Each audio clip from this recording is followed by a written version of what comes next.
दादाजी थे जी स्वर्गीय, उनके नाम मंगल पांडे थे जी। उनके पास लोग यहाँ के पूर्वजों लोग ने बूढ़े जी थे 100 बरस पहले जी जी जी वो गए थे यहाँ पे। अपना परिवार मानते थे, उसको बचा लिए। क्या ये बात सत्य है? बात तो सत्य है। हम लोग तो कम से कम 20-25 बरस से देख रहे हैं जी। अब बाबा ये बात सही बा कि महाराज जी कहता नहीं कि वैसा विपता आई रहेगा। एकदम सही बा। हाँ, एमे कोनो गलत बात नहीं है। इस पे थोड़ा माँ की रख जाए करा और हो जाए। और प्रेम से बोलिए दुर्गा महारानी की जय, जगदम्बा महारानी की जय, आत भवानी की जय। चलिए हम आपको ले चलते हैं एक ऐसी मंदिर के पास। मंदिर तो देखने में छोटा है लेकिन कहानी अद्भुत है। आज फर्स्ट नवरात्र की दिन है और हमारी टीम जो इस मंदिर में ग्रामीण इलाका में पहुंची है और इस मंदिर के अद्भुत कहानी है और इस कहानी को मैं अपने सोशल मीडिया के माध्यम से आप तक पहुंचाने का प्रयास करेंगे और कैमरामैन को कहेंगे कि थोड़ा मंदिर का दीजिए। देखिए, देखने में मंदिर बहुत छोटा है। कहा जाता है कि 100 साल पीछे की एक अद्भुत कहानी है कि इस गांव यानी सुंगा भवानीपुर पंचायत के अंतर्गत एक भवानीपुर गांव आता है और इस गांव में एक ऐसी आप विपदा पहुंची जिससे यहाँ के लोग छीन भीन और तराई माम हो गए थे।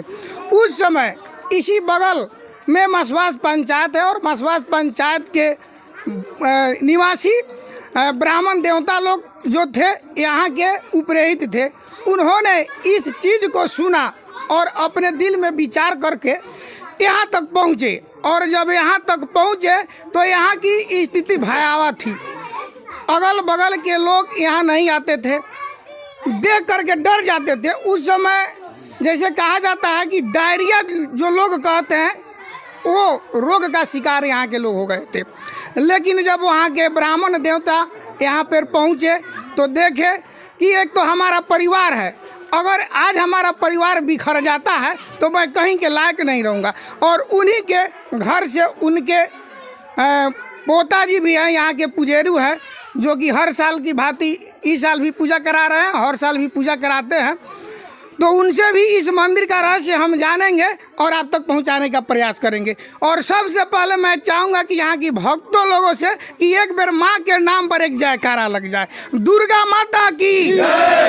देखिए भक्तों में कितनी जोश फरोश और जुनून है कि माँ से ये लोग कितना प्यार करते हैं कि एक बार में यहाँ की आवाज़ हमको लगता है कि 100 कोसों तक पहुँचा होगा। तो चलिए हमारे उस परिवार से जिन्होंने इस मंदिर का पूजा आरंभ हम किए, उनके परिवार से उनके पोता श्री भूषण जी महाराज हैं, इनसे हम कुछ जानने का प्रयास करेंगे। सबसे पहले स्वागत है हमारे चैनल में आपका।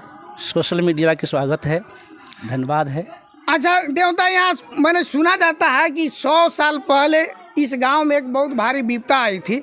उस समय से इस माँ का पूजा यानी अर्चना का कार्य शुरू हुआ। क्या ये बात सत्य है? इस सत्य बात है। मैं जहाँ तक जानता हूँ वहाँ से कह के सुनाऊँगा आप लोग से। जी। हमारे दादाजी थे जी स्वर्गीय, उनके नाम मंगल पांडे थे जी।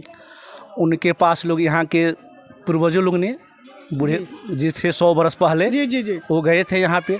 इस गांव में डायरिया जो हम लोग कहते हैं आज के डायरिया, तो वो हैजा की बीमारी था।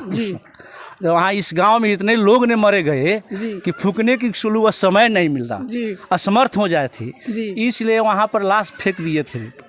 तो यहाँ से लोग गए बुला कर आने, दादाजी के चलिए पंडित जी गुरुजी वहाँ चल के कोई ऐसा पूजा पाठ किया जाए कि इसमें क्षमता बढ़े ना, इसका घटे, उसको रोका जाए। तो बाबा जी आए, तो बाबा इस फिर लौट कर चले गए। जाने के बाद घर पे गए तो दादी जी हमें कहेंगे काहे चला आया है पतिदेव। जी जी। तो दादाजी बोले कि देखिए ना, उस गांव बहुत खराब हो गया है, बड़े बड़े लोग मर गए हैं। लेकिन वो भी आए थे तो डर गए हैं, डर के चले गए, स्थिति को देख कर डर गए, घर चले गए। तो मेरे दादी माँ बोली कि जाइए, अब हम लोग 2 प्राणी रहेंगे, बाल बच्चा जब नहीं रहेगा तो हम लोग को जिंदगी बेकार रहेगा, अंधकारा रहेगा।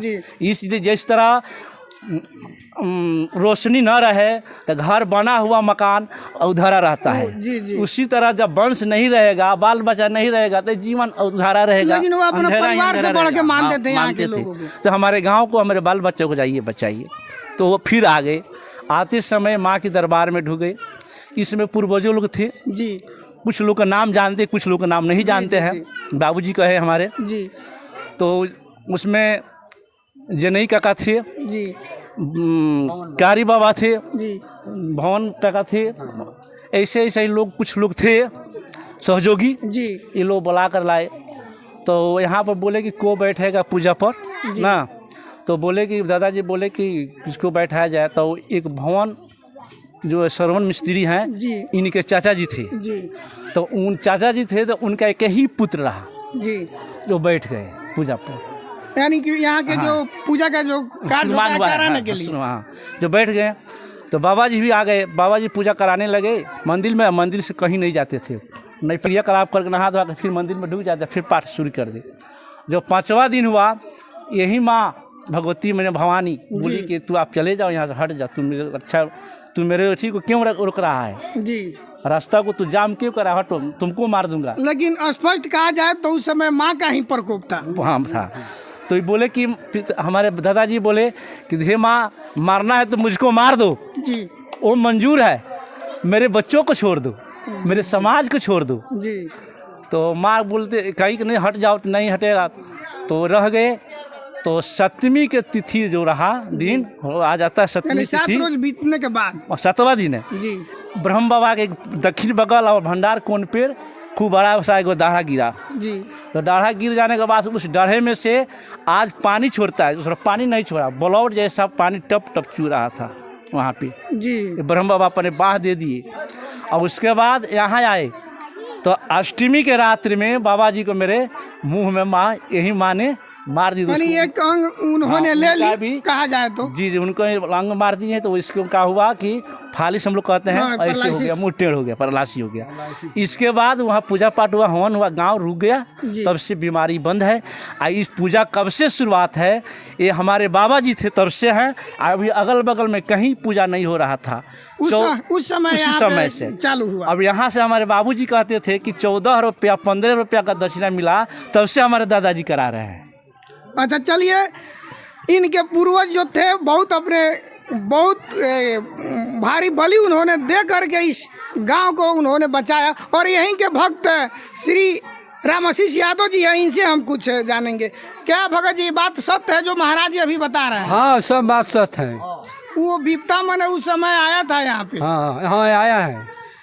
तो चलिए, यहाँ पे बहुत सारे भक्त हैं। अच्छा, क्या कहिएगा जो महाराज जी बोल रहे हैं कि नहीं, हमारे पूर्वज जो थे उन्होंने आकर के यहाँ पूजा कराए और अपनी एक अंग उन्होंने माँ को बलि चढ़ा दिए, लेकिन इस गांव को यहाँ के उन्होंने अपना परिवार मानते थे, उसको बचा लिए। क्या ये बात सत्य है? बात तो सत्य है। हम लोग तो कम से कम 20-25 बरस से देख रहे हैं। जी यहाँ जो विधि से पूजा होता है, अभी तक विधि से हो रहा है, जी। कुछ उसमें टूटी नहीं है। सब लोग जितना है एकजुट होकर के माँ का एकजुट पूजा करके करते हैं। पूजा करते हैं। यही तो बात है यहाँ की। देख लिया भक्तों में कितने जोश परोस है कि चारों तरफ इन्होंने लगे हुए हैं। तो हम अब क्या विशेष बताएं। माँ की एक ऐसी शक्ति है कि जिन्होंने उस विपता को माँ के द्वारा ही पहुंचाया गया था, लेकिन उस विपता को ख़त्म करने के लिए एक जो पुजेरू थे यहाँ कर, वो अपने अंग की बलिदानी दिए और इस गांव को बचाए। और यहीं के एक ग्रामीण है, उनसे भी जानेंगे। चाचा जो बहुत एजट है, इनसे कुछ जानेंगे। का बाबा ये बात सही बा कि महाराज जी कहता नहीं कि वैसा विपता आई रहे गाँव में? एकदम सही बा। हाँ, एमे कोनो गलत बात नहीं है। लेकिन उस समय से माने पूजा पाठ का इलाका में होता रहा कि ना पहले? ना होत रहे, कहीं ना होता, ना होत रहे। कौनो इलाका में न पूजा ना होत रहे, तब से यहाँ पूजा होता यहाँ है। शुरुआत बा। शुरुआत बा। यहाँ घर घर जई बंटवावल गइल बा, घर घर बतासा बंटवावल गइल बा, घर घर सिंदूर बंटवावल गइल बा, तब जाके वो विपता टरल। जब जाकर बीता। तो चलिए देखिए, मंदिर तो देखने में छोटा लग रहा है, लेकिन इस मंदिर को छोटा मत समझिए। ये माँ का एक शक्ति का एक घर है और यहीं पे माँ निवास करती है।